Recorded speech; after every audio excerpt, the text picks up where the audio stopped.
우리가 알거니와 우리의 옛사람이 예수와 함께 십자가에 못 박힌 것은 죄의 몸이 죽어 다시는 우리가 죄에게 종노릇하지 아니하려 함이니 이는 죽은 자가 죄에서 벗어나 의롭다 하심을 얻었습니다. 만일 우리가 그리스도와 함께 죽었으면 또한 그와 함께 살 줄을 믿노니 이는 그리스도께서 죽은 자 가운데서 살아나셨음에 다시 죽지 아니하시고 사망이 다시 그를 주장하지 못할 줄을 알미로라. 그가 죽으심은 죄에 대하여 단번에 죽으시며 그가 살아계심은 하나님께 대하여 살아계심이니 이와 같이 너희도 너희 자신을 죄에 대하여는 죽은 자요 그리스도 예수 안에서 하나님께 대하여는 살아있는 자로 여길지어다. 그러므로 너희는 죄가 너희 죽을 몸을 지배하지 못하게 하여 몸의 사욕에 순종하지 말고 또한 너희 지체를 불의의 무기로 죄에게 내주지 말고 오직 너희 자신을 죽은 자 가운데서 다시 살아난 자같이 하나님께 드리며 너희 지체를 의의 무기로 하나님께 드리라. 죄가 너희를 주장하지 못하리니 이는 너희가 법 아래 있지 아니하고 은혜 아래 있습니다. 사람이 변화되는 이유에 대해서 여러 가지 의견이 있지만 기독교에서 사람이 변화되는 가장 중요한 요소는 우리 자신이 누구인지를 명확히 알고 받아들이는 것입니다. 기독교인은 내가 예수 그리스도로 인해 어떤 존재가 되었다는 것을 놓쳐버리면 그 이전의 삶과 별 다를 바 없는 인생을 살아갈 수밖에 없습니다.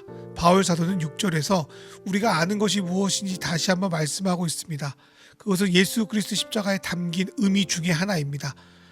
그것은 예수님이 십자가에 못 박혔을 때 우리의 옛사람도 십자가에 못 박혔다는 것이며 이때 우리는 죄와 관계가 끊어졌다는 것을 의미합니다. 성경은 예수 믿기 전 우리를 죄의 노예된 상태로 정의합니다. 성경이 쓰일 당시에도 수많은 노예가 있었습니다. 이들이 노예에서 해방되는 길은 매우 특별한 경우를 제외하고 죽는 수밖에 없었습니다. 그것은 죄의 노예된 우리도 마찬가지입니다. 죄의 몸이 죽지 않고는 죄에서 해방될 길이 없었습니다. 그러나 예수 그리스도께서 자기 몸을 우리 대신 십자가에 죽음으로 내어주심으로 우리 역시 죄에 대해서 죽는 자가 되었습니다. 예수님이 죽으셨을 때 우리도 십자가에서 함께 죽었습니다. 그렇게 우리는 더 이상 죄의 노예가 아니며 죄는 더 이상 우리에게 뭔가를 요구할 수 있는 근거가 사라졌습니다. 우리나라 법으로도 수사받고 있는 사람이 죽으면 공소권이 취소됩니다. 마찬가지로 예수의 죽음은 우리의 죄된 몸의 죽음이 되기에 우리에 대한 죄의 공소권이 취소되었습니다. 두 번째로 예수님이 3일 만에 부활하셨는데 이전과 달리 새롭게 변화된 몸을 입고 살아나셨습니다. 이것은 우리 역시 그리스도 안에 살아나 더 이상 사망이 우리를 다스리지 못하는 몸으로 되살아났다, 거듭난 것을 의미합니다. 만약 여러분이 죽었다가 하면 여러분이 은행에서 진 빚 갚을 필요가 있습니까? 없지 않습니까? 그런데 다시 살아난다고 하면 그 돈을 다시 갚아야 됩니까? 나사로처럼 그냥 살아나기만 했다면 갚아야 되는 게 맞겠죠. 그러나 완전히 다른 존재, 신분도 이름도 상황도 완전히 다른 존재로 부활한다면 그 은행의 빚은 갚을 필요가 없게 됩니다. 예수님의 부활이 일부분이와 비슷합니다. 예수님이 3일 만에 부활하셨을 때 이전과 다른 새로운 몸으로 변화되셨습니다. 우리도 이와 같은 부활을 약속받은 사람입니다. 우리는 죄된 몸이 죽고 완전히 새롭게 거듭나 부활의 몸을 약속받았기에 더 이상 죄의 권세가 우리를 사로잡지 못합니다. 게다가 그 은행빚을 어떤 사람이 대신 갚아줬는데 내가 또 은행빚을 갚을 필요가 있겠습니까? 예수님이 우리를 대신해 모든 빚을 갚아주셨기 때문에 더 이상 죄와 사망이 우리 안에서 왕노릇할 자격이 없습니다. 예수님은 우리 죄의 빚에 대해서 일부만 갚고 나머지는 우리 잘하는 거 봐서 분할 상환하시는 분이 아닙니다. 예수님은 우리의 모든 죄를 죽음의 값으로 치르고 우리의 죄의 모든 빚을 단번에 갚으셨습니다. 또한 예수님이 살아나신 것은 죄와 사망을 이기고 부활하신 거기에 그 살아난 것에 대해서 죄가 아무것도 주장할 자격이 없습니다. 우리는 이미 우리의 국적을 흑암의 권세에서 아들의 나라로 옮겼기 때문입니다. 하지만 우리는 여전히 죄의 영향력 가운데 있는 것처럼 느껴집니다. 예를 들어서 분명히 다른 사람이 우리를 대신해 모든 빚을 갚았다고 하는데 나쁜 은행원이 우리를 찾아와서 사기치려고 하는 것처럼 죄는 계속 우리 주변을 맴돌며 우리를 속이려 합니다. 또한 아무리 고쳐보고 달라지려 한다고 해도 안 되는 내 마음에 우리는 절망하기 일쑤입니다. 그래서 우리는 그리스도의 부활을 믿는다고 하면서 아직은 여전히 죄 가운데 있는 사람이라고 잘못 믿는 경우가 많습니다. 이러한 상황을, 이러한 유혹을 우리는 어떻게 극복하고 나아갈 수 있을까요? 첫 번째로 우리가 어떤 존재가 되었는지를 제대로 계산해 봐야 합니다. 바울 사도는 11절에서 예수께서 우리의 죄의 몸과 함께 다 죽고 그리스도께서 살아나셨을 때 우리도 새로운 존재로 다시 살아났다는 사실을 꼼꼼하게 계산해 보라고 말씀합니다. 11절에 여길지어다는 간주하다, 생각하다, 계산하다 등의 의미를 가지고 있습니다. 만약 몸이 좀 잘못된 것 같은 느낌이 들어서 병원에 가봤다고 합시다. 그런데 아무리 정밀 검사를 해도 아무런 문제가 나오지 않습니다. 이때 의사보다는 내가 내 몸을 잘 알아, 내 느낌이 정확해, 그러면서 계속 불안해하고 초조해하는 것이 지혜로운 일인가? 아니면 내 느낌과는 다르지만 문제가 없다는 사실을 받아들이는 게 더 옳은 일인가요? 당연히 후자가 더 옳고 지혜로운 방식입니다. 아무리 죄가 우리를 올가매는 듯한 느낌을 주어도 말씀과 사실을 꼼꼼히 따져보고 나는 죄에서 벗어난 것이 맞다고 그것을 받아들이고 인정하는 것이 믿음입니다. 두 번째로 죄가 더 이상 우리에 대한 권리가 없으면서 계속 우리를 속이는 것을 끊어내기 위한 좋은 습관을 들여야 합니다. 그 시작은 말의 변화로 시작됩니다.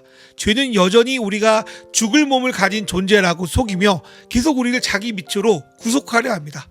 예를 들어서 어린 코끼리가 자기가 그때는 어찌할 수 없는 쇠사슬에 오랫동안 묶여 놓으면 몸집이 커서 그 쇠사슬을 끊고 나아갈 수 있는 어른이 되어도 그 어릴 때 그 잘못된 기억으로 어른이 된 지금까지도 그 쇠사슬을 끊을 수 없다고 합니다. 어쩌면 우리도 죄에 대해서 오랫동안 가스라이팅 당해왔기 때문에 이 죄에 대한 문제만큼은 코끼리처럼 행동할 때가 많습니다. 주님께서 죄의 빚을 다 갚았음에도 막상 죄가 우리 앞에 다가오면 두렵고 쫄리고 다시 예전의 죄의 노예 때 보여주는 그런 행동을 할 때가 있습니다. 그럴 때마다, 그런 것들이 올라올 때마다 먼저 우리는 더 이상 죄가 우리의 주인이 아님을 선포하고 죄와 나의 관계가 끊어졌음을 선포해야 합니다. 종교개혁자 마르틴 루터는 시험과 유혹이 다가올 때마다 나는 세례받았다, 나는 세례받았다를 반복적으로 외치며 그 유혹을 이겨내려 했다고 합니다.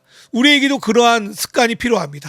예를 들어서 코끼리가 처음 자신이 힘이 세졌다는 걸 알고도 그 이제까지 들어온 잘못된 그 메시지 때문에 바로 그것을 행동에 옮기기 힘든 것 같이 우리가 복음의 소식을 들어도 곧바로 죄의 구속을 막 떨쳐버리기도 쉽지 않습니다. 이제까지 속고 살아온 기간이 길기 때문입니다. 그때 필요한 것은 들은 메시지를 믿고 행동하는 연습뿐입니다. 말부터 죄가 더 이상 나를 구속할 수 없음을 선포하십시오. 작은 일부터 죄의 습관들을 믿음으로 끊어내는 연습을 하십시오. 그렇게 믿음으로 한 걸음 한 발자국 행동하며 나아가는 것이 우리에게 필요합니다.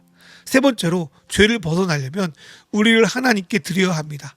13절 말씀을 보면 우리 몸의 장기들을 불의의 무기로 죄에 내주지 말고 하나님께 드리라고 말씀합니다.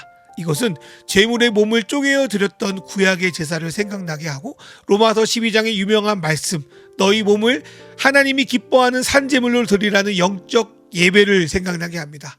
예배는 내가 하나님께 도움을 받으려고 여는 게 아니라 내 자신을 하나님께 드리는 순종의 예배입니다. 솔직히 내가 죄를 극복할 힘이 없습니다. 그리스도께서 모든 것을 하셨기에 그것을 믿고 우리가 죄의 지배에서 벗어났다고 우리는 여기는 것입니다. 그 믿음에 따라 내 삶 속에서 죄를 떠나 보내는 연습을 하는 겁니다. 그러나 이 모든 것은 오로지 내가 아니라 하나님의 은혜로 가능합니다. 그렇기에 우리는 정말 우리 자신을 하나님께 드리고 우리 주권과 생각을 그분께 맡겨야 합니다. 그분께 드려야 합니다. 정말 하나님께 항복하며 내 자신을 드려야 합니다. 나 혼자 힘드니 다 함께 우리를 하나님께 드리도록 서로 격려하고 위로하며 함께 나아가야 됩니다. 우리는 말로는 하나님께 순종한다고 하면서 복종한다고 하면서 내 고집, 내 생각, 내 신념을 꺾지 않고 나아갈 때가 너무나도 많습니다. 그것은 드리는 예배가 아니라 아직 내가 펄펄 살아있는 예배입니다. 그런 예배를 하나님은 받으시지 않습니다. 나는 아무것도 할 수 없으니 주님께 맡깁니다. 나는 나를 변화시킬 능력이 없으니 내 방법, 내 생각 내려놓고 주님께 내 주권을 온전히 맡기는 예배, 내 생각이 맞다는 고집을 내려놓고 주님의 뜻을 받아들이는 예배, 그런 예배가 우리를 변화시킵니다. 그리고 그 드림의 예배가 우리를 불의가 아닌 의의 무기로 변화시키는 열쇠가 됩니다. 사랑하는 여러분, 우리의 모든 일상의 예배가 나를 하나님께 드리는 예배인지 내가 뭔가를 얻어내고 자기 합리화하려는 예배인지를 곰곰이 묵상해 봐야 합니다. 그렇게 주님이 행하신 일을 믿음으로 여기고 삶 속에서 말과 행동으로 연습을 하며 이미 변화된 내 몸을 주님께 드리는 예배는 점점 우리 안에 남아있는 죄의 흔적들을 지워가고 거짓말에 더 이상 속지 않게 하며 주님의 은혜를 점점 제대로 누리도록 인도하실 줄 믿습니다. 이 시간 주신 말씀 생각하며 기도로 나아갑니다.